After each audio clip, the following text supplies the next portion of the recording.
Ano kayang pakiramdam ng may kumpletong paa? Yung kayang pumunta kahit saan mo gustuhin.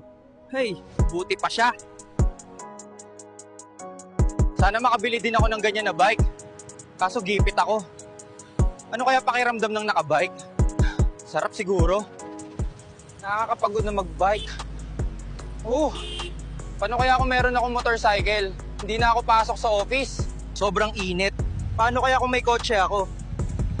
Pagdating ko sa office, fresh pa rin ako.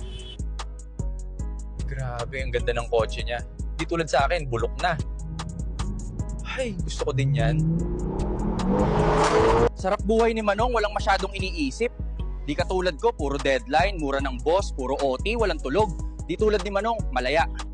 Sa buhay, laging may mas mataas na pangarap, pero ang tunay na yaman ay ang marunong magpasalamat sa kung anong meron ka. Kaya habang nangangarap ka ng higit, matutong maging kontento, magpasalamat sa Diyos at pahalagahan ang mga biyayang nasa iyong harapan.